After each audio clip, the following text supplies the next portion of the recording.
ओम शांति। परम प्रिय परमात्मा शिव भगवान को कोटि कोटि नमन। आज बाबा परमपिता शिक्षक भावरे परम शिक्षक भावरे आम पिलामानंकु 23/7/2025 मसीहा उपलक्षे कौन महावाक्य शुणेइछंती आसंतु आमे समस्ते शुणिबा। बाबा कहले, मिठे बच्चे जेतेबेले समय मिलुछि एकांतरे बसी विचार सागर मंथन कर। जेउ सबु पॉइंट्स अर्थात ज्ञान बिंदु गुड़िकु शुणुछ सेगुड़िकु पुनरालोचना कर। प्रश्न रे कहिले, तुम मानकर जोगर यात्रा केबे शेष हेब? बाबा तार उत्तर रे कहिले, जेतेबेले तुम मानकर कर्मेंद्रिय धोखा देव नाही सेतेबेले जोगर यात्रा शेष हेब। एबे तुम मानंकु पूरा पुरुषार्थ करिबाकु हेब, एथिरे निराश हेबार नाही, सेबारे तत्पर मध्य रहिबार अछि। ओम शांति। मधुर संतान माने आत्म अभिमानी होई बसिछ? बाबा पचारुछंती। पिला माने जानुछंती अधा कल्प आमे देह अभिमानी होई रहिछु, तेणु एबे देही अभिमानी होई रहिबा पाई मेहनत करिबाकु पड़ुछि।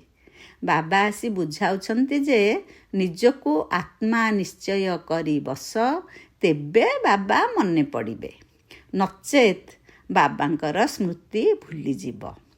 जदि स्मृति न रहिब तेबे यात्रा किपरि करिब, पाप किपरि कटिब, एहा द्वारा क्षति मध्य हेब। सेथिपाई घड़ी घड़ी बाबांकु मने पकाओ, एहा ही मुख्य कथा। बाकी बाबांकु मने पकेइबा पाई अनेक प्रकारर उपाय बाबा बताउछंती। ठीक कौन भूल कौन एक कथा मध्य बुझाउछंती। बाबा हेउछंती ज्ञानर सागर, सिए भक्ति को मध्य जानिछंती। पिलामानंकु भक्ति मार्गरे कौन कौन करिबाकु पड़िथाए एक कथा बुझाई थांती। एही यज्ञ तप इत्यादि करिबा ए सबु भक्ति मार्गर कथा। समस्ते जदिओ बाबांकर महिमा करुछंती, किंतु ओलटा वास्तव रे श्रीकृष्णंकर महिमा को मध्य पूरा जानी नाहंती। प्रत्येक कथा को बुझिबा दरकार ना। जेपरी कृष्ण को वैकुंठर नाथ कुहा जाउछि। अच्छा, बाबा पचारुछंती कृष्ण को त्रिलोकीनाथ कुहा जाई पारिबो कि? गायन रहिछि ना त्रिलोकीनाथ। एबे त्रिलोकीनाथ अर्थात तीनी लोक, ब्रह्मलोक, सूक्ष्मलोक, स्थूललोक तुम मानकु बुझाई दिया जाउछि जे तुमे माने ब्रह्मांडर मध्य मालिक अट। कृष्ण कौन एपरि भाबुछंती कि मु हेउछि ब्रह्मांडर मालिक? ना, से तो वैकुंठरे थिले। वैकुंठ स्वर्ग नुआ दुनिया को कुहा जाउछि। वैकुंठ जहा स्वर्ग ताहा सी होछि नुआ दुनिया। वास्तव रे त्रिलोकीनाथ केही हेले नाहांती। बाबा ठीक कथा बुझाउछंती। तीनी लोक रहिछि। शिव बाबा ब्रह्मांडर मालिक, तांको सहित तुमे माने मध्य मालिक अट। सूक्ष्म लोकर तो कौनसी कथा ही नाही। सूक्ष्म लोकर मध्य से मालिक नुहंती, ना सी स्वर्गर ना नरकर मालिक। माने शिव बाबा सूक्ष्म लोकर मालिक नुहंती, स्वर्गर मालिक नुहंती कि नरकर मालिक नुहंती बोली कहिले। श्रीकृष्ण हेले स्वर्गर मालिक। नरकर मालिक रावण। एहाकु रावण राज्य, आसुरी राज्य मध्य कुहा जाउछि। मनुष्य माने मध्य एक कथा कहउछंती, किंतु बुझु नाहंती। तुम मानकु बाबा बसी बुझाउछंती। रावणर 10टी मुंड देखाई थांती। 5 विकार स्त्रीर, 5 विकार पुरुषर। वर्तमान 5 विकार समस्तଙ୍କ पाखरे रहिछि। एठारे समस्ते रावण राज्य अछंती। एबे तुमे माने श्रेष्ठाचारी हेउछ। बाबा आसी श्रेष्ठाचारी दुनियार स्थापना करुछंती। एकांतरे बसिले ही विचार सागर मंथन चालिब। लौकिक पाठ पढ़ारे मध्य छात्र माने एकांतरे जाई पढ़ी थांती। तुम मानकु बही पढ़िबार कौनसी आवश्यकता नाही। हाँ, तुमे पॉइंट्स नोट करुछ, जहाकु पुणी पुनरालोचना करिबा दरकार। ବୁଝିବା ନିମନ୍ତେ ଏହା ବହୁତ ଗୁହ୍ୟ କଥା ଅଟେ। ବାବା କହୁଛନ୍ତି ନା, ଆଜି ତୁମକୁ ଗୁହ୍ୟରୁ ଗୁହ୍ୟ ନୂଆ ନୂଆ ପଏଣ୍ଟସ୍ ବୁଝାଉଛି। ଲକ୍ଷ୍ମୀନାରାୟଣ ପାରସପୁରୀର ମାଲିକ ଥିଲେ। ଏପରି କୁହାଯିବ ନାହିଁ ଯେ ବିଷ୍ଣୁ ମାଲିକ ଅଟନ୍ତି। ବିଷ୍ଣୁ କିଏ ଏହି କଥା ମଧ୍ୟ କେହି ବୁଝିପାରୁନାହାନ୍ତି ଯେ ଇଏ ହିଁ ସେହି ଲକ୍ଷ୍ମୀନାରାୟଣ ଅଟନ୍ତି। ଏବେ ତୁମେ ସର୍ଟରେ ଅର୍ଥାତ୍ ସଂକ୍ଷେପରେ ଅବଜେକ୍ଟକୁ ବୁଝାଉଛ। ବ୍ରହ୍ମା ସରସ୍ୱତୀ ମଧ୍ୟ ପରସ୍ପର ମଧ୍ୟରେ ମେଲ୍ ଫିମେଲ୍ ନୁହନ୍ତି। ଇଏ ହେଉଛନ୍ତି ପ୍ରଜାପିତା ବ୍ରହ୍ମା, ତାଙ୍କୁ ଫିମେଲ୍ କୁହାଯିବ ନାହିଁ। ପ୍ରଜାପିତା ବ୍ରହ୍ମାଙ୍କୁ ଗ୍ରେଟ୍ ଗ୍ରେଟ୍ ଗ୍ରାଣ୍ଡଫାଦର କୁହାଯିବ। ଶିବ ବାବାଙ୍କୁ କେବଳ ବାବା ହିଁ କୁହାଯିବ, ବାକି ସବୁ ହେଲେ ଭାଇ। ସମସ୍ତେ ବ୍ରହ୍ମାଙ୍କର ସନ୍ତାନ ଅଟନ୍ତି। ସମସ୍ତେ ଜାଣିଛନ୍ତି ଯେ ଆମେ ଭଗବାନଙ୍କ ସନ୍ତାନ, ତେଣୁ ପରସ୍ପର ଭାଇ ଭାଇ ହୋଇଗଲୁ। ଆମେ ପରସ୍ପର ଭାଇ ଭାଇ କେମିତି ହେଲୁ ନା, ଆମେ ସମସ୍ତେ ସ୍ୱୟଂ ପରମପିତା ପରମାତ୍ମା ଶିବ ଭଗବାନଙ୍କର ସନ୍ତାନ, କିନ୍ତୁ ସିଏ ନିରାକାରୀ ଦୁନିଆରେ ଅଛନ୍ତି। ଏବେ ତୁମେମାନେ ବ୍ରାହ୍ମଣ ହୋଇଛ। ନୂଆ ଦୁନିଆ ସତ୍ୟଯୁଗକୁ କୁହାଯାଉଛି।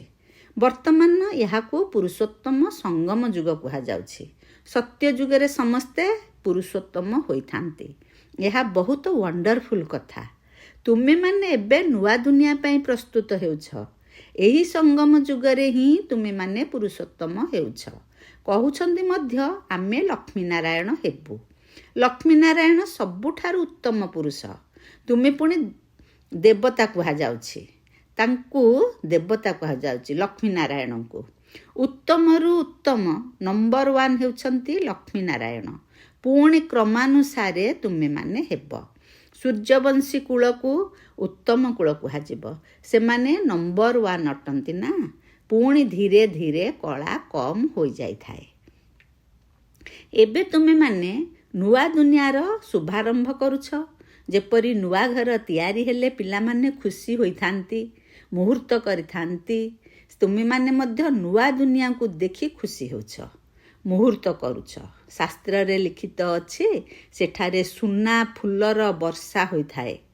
ତେଣୁ ତୁମମାନଙ୍କର କେତେ ଖୁସିର ପାରା ଚଢ଼ିବା ଉଚିତ। ତୁମମାନଙ୍କୁ ସୁଖ ଏବଂ ଶାନ୍ତି ଉଭୟ ମିଳୁଛି। ଏଭଳି ଦ୍ୱିତୀୟ କେହି ନାହାନ୍ତି ଯାହାଙ୍କୁ ଏତେ ସୁଖ ଶାନ୍ତି ମିଳୁଥିବ। ଏଠାକୁ ଅନ୍ୟ ଧର୍ମ ସବୁ ଆସିଗଲେ ଦୈତ୍ୟ ହୋଇଯାଉଛନ୍ତି। ଦୈତ୍ୟ ଏକ ହେଲେ ଆମେ, ଯେହେତୁ ସ୍ୱର୍ଗ ହେଉଛି ଏକ ରାଜ୍ୟ ଏକ ଧର୍ମ, କିନ୍ତୁ ତାପରେ ଧର୍ମ ସଂସ୍ଥାପକ ମାନେ ଆସିଗଲେ ଇଏ ହେଇଗଲା ଦୈତ୍ୟ। ତୁମମାନଙ୍କ ଭିତରେ ଏବେ ଅପାର ଖୁସି ରହୁଛି ଯେ ଆମେ ପୁରୁଷାର୍ଥ କରି କିପରି ଉଚ୍ଚପଦ ପାଇବୁ।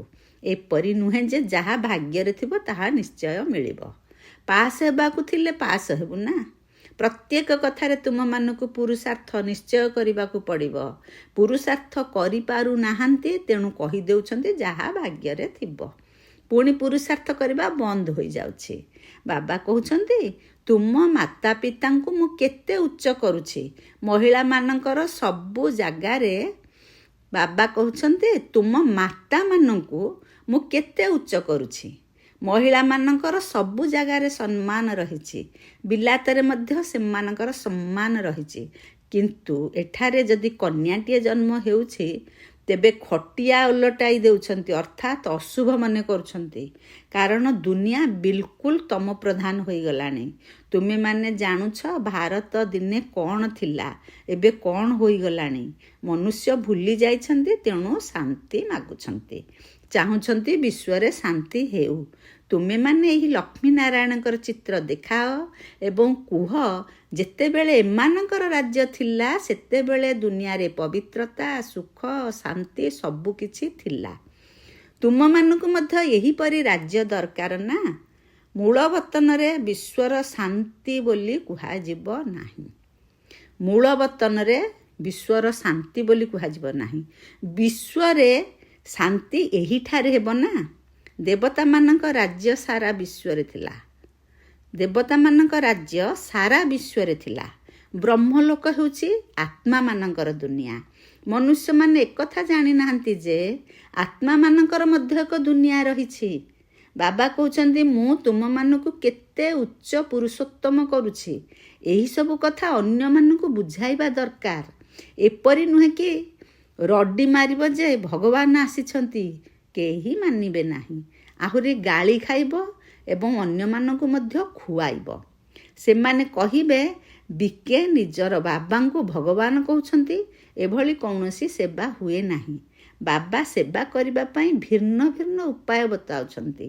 ଘରେ 8-10ଟି ଭଲ ଭଲ ଚିତ୍ର କାନ୍ଥରେ ଲଗାଇ ଦିଅ ଏବଂ ବାହାରେ ଲେଖିଦିଅ, ଯଦି ବେହଦର ବାବାଙ୍କ ଠାରୁ ବେହଦ ସୁଖର ବର୍ଷା ନେବାକୁ ଚାହୁଁଛ ଅଥବା ମନୁଷ୍ୟରୁ ଦେବତା ହେବାକୁ ଚାହୁଁଛ, ତେବେ ଆସ ଆମେ ଆପଣମାନଙ୍କୁ ବୁଝାଇବୁ।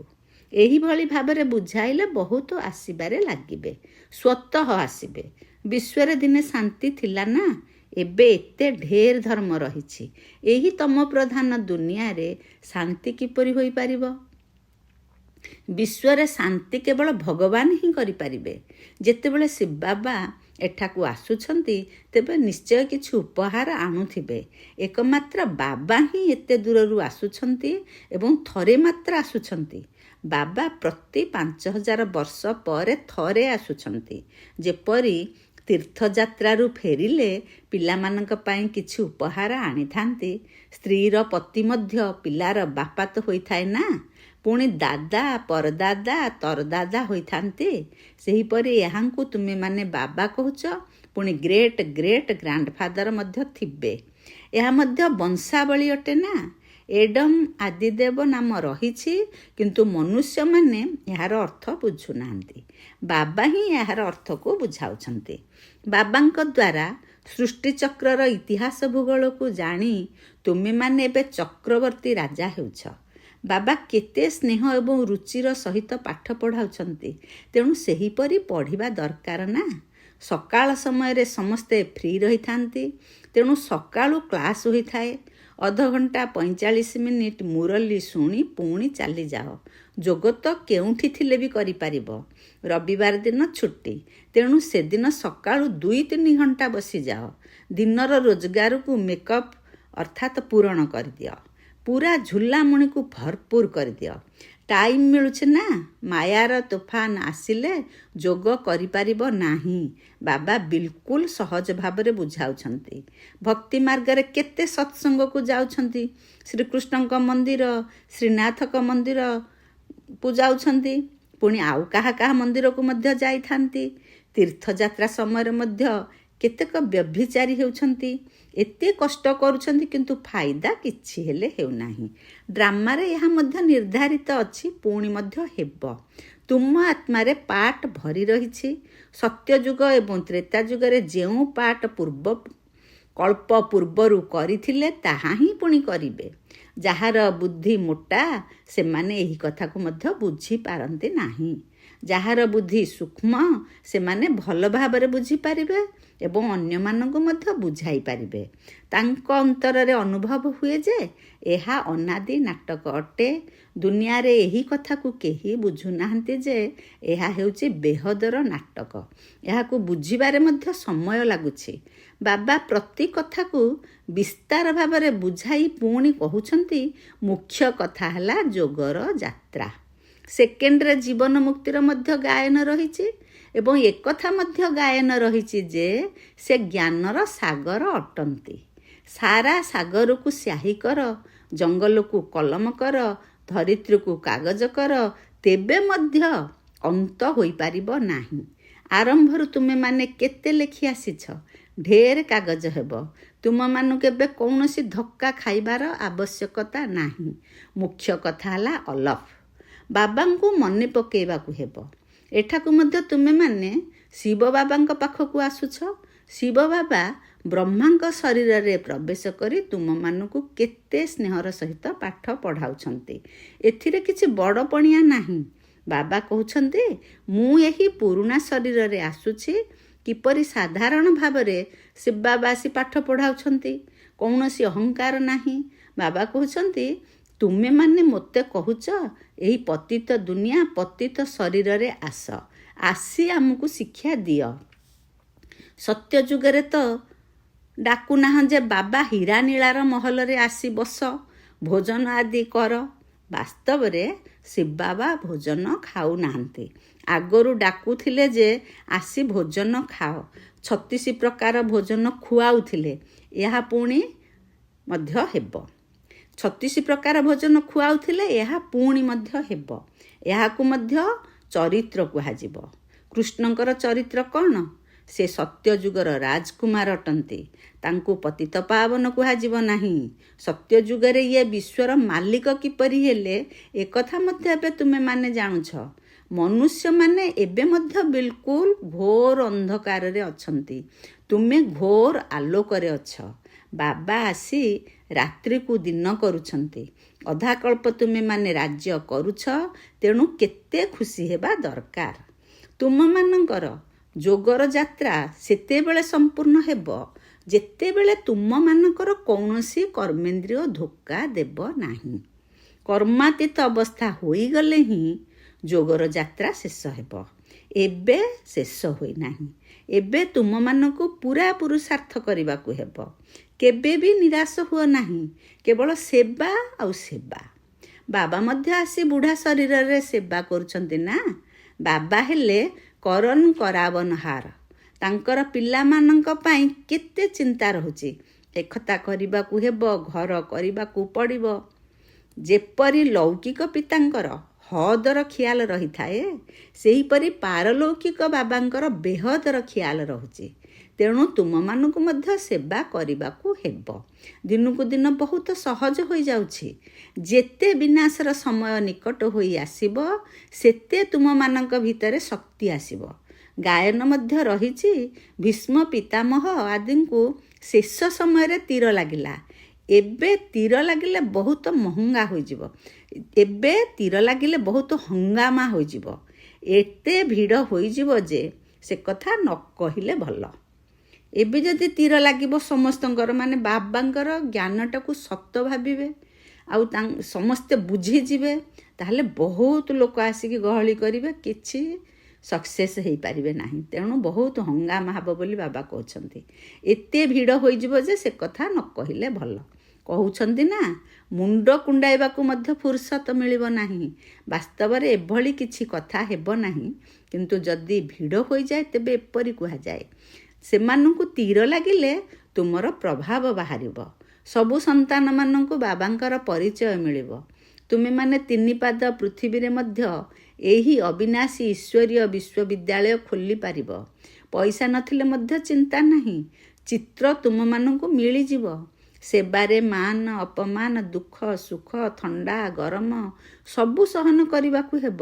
କାହାକୁ ହୀରା ସଦୃଶ କରିବା କିଛି କମ୍ କଥା ନୁହେଁ। ବାବା କ'ଣ କେବେ ଥକି ଯାଉଛନ୍ତି? ତୁମେମାନେ କାହିଁକି ଥକି ଯାଉଛ? ଆଚ୍ଛା, ମିଠା ମିଠା ଶିକିଲଧେ ସନ୍ତାନମାନଙ୍କ ପ୍ରତି ମାତା ପିତା ବାପଦାଦାଙ୍କର ମଧୁର ସ୍ନେହ ସମ୍ପନ୍ନ ଶୁଭେଚ୍ଛା ଏବଂ ସୁପ୍ରଭାତ। ଆତ୍ମିକ ପିତାଙ୍କର ଆତ୍ମିକ ସନ୍ତାନମାନଙ୍କୁ ନମସ୍ତେ। ଆମ ଆତ୍ମିକ ସନ୍ତାନମାନଙ୍କର ଆତ୍ମିକ ପିତା ବାପଦାଦା, ମାତା ପିତା ବାପଦାଦାଙ୍କୁ ନମସ୍ତେ ନମସ୍ତେ ନମସ୍ତେ। ଧାରଣା ପାଇଁ ମୁଖ୍ୟ ସାରରେ ବାବା ଆଜି କହିଲେ, ପ୍ରଥମ ପଏଣ୍ଟରେ ସକାଳ ସମୟରେ ଅଧଘଣ୍ଟା ବା 45 ମିନିଟ୍ ବହୁତ ସ୍ନେହରେ ଅର୍ଥାତ୍ ଆଗ୍ରହର ସହିତ ପାଠ ପଢ଼ିବାକୁ ହେବ। ବାବାଙ୍କ ସ୍ମୃତିରେ ରହିବାକୁ ହେବ। ଯୋଗ କରିବାରେ ଏଭଳି ପୁରୁଷାର୍ଥ କର ଯାହାଦ୍ୱାରା ସମସ୍ତ କର୍ମେନ୍ଦ୍ରିୟ ବଶୀଭୂତ ହୋଇଯିବ। ଦ୍ୱିତୀୟ ପଏଣ୍ଟରେ କହିଲେ, ସେବାରେ ଦୁଃଖ ସୁଖ, ମାନ ଅପମାନ, ଥଣ୍ଡା ଗରମ ସବୁ କିଛି ସହନ କରିବାକୁ ହେବ। ସେବାରେ କେବେ ହେଲେ ଥକି ଯିବାର ନାହିଁ। 3 ପାଦ ପୃଥିବୀରେ ଅର୍ଥାତ୍ ଛୋଟିଆ ସ୍ଥାନଟିରେ ମଧ୍ୟ ଡାକ୍ତରଖାନା ସହିତ ୟୁନିଭର୍ସିଟି ଖୋଲି ଲୋକମାନଙ୍କୁ ହୀରାତୁଲ୍ୟ କରିବାର ସେବା କରିବାକୁ ହେବ।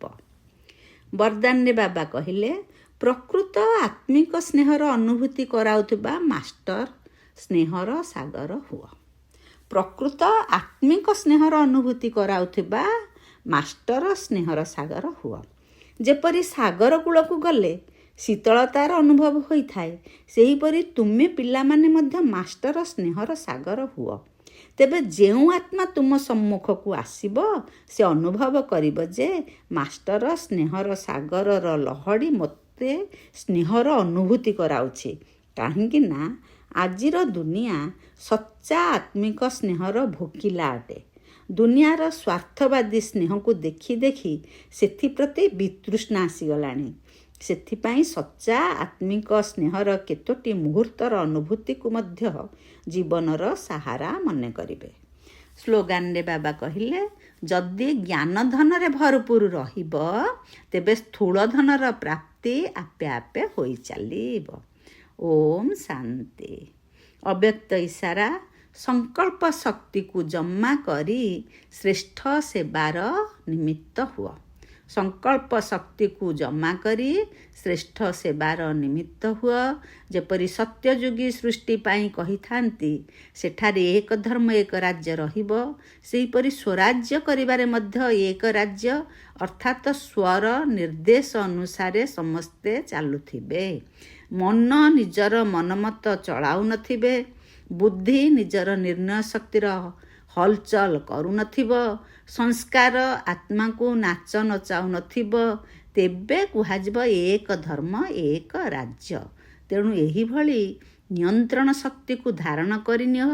ଏହା ହିଁ ବେହଦର ସେବାର ସାଧନ ଅଟେ। ଓମ୍ ଶାନ୍ତି, ଓମ୍ ଶାନ୍ତି, ଓମ୍ ଶାନ୍ତି।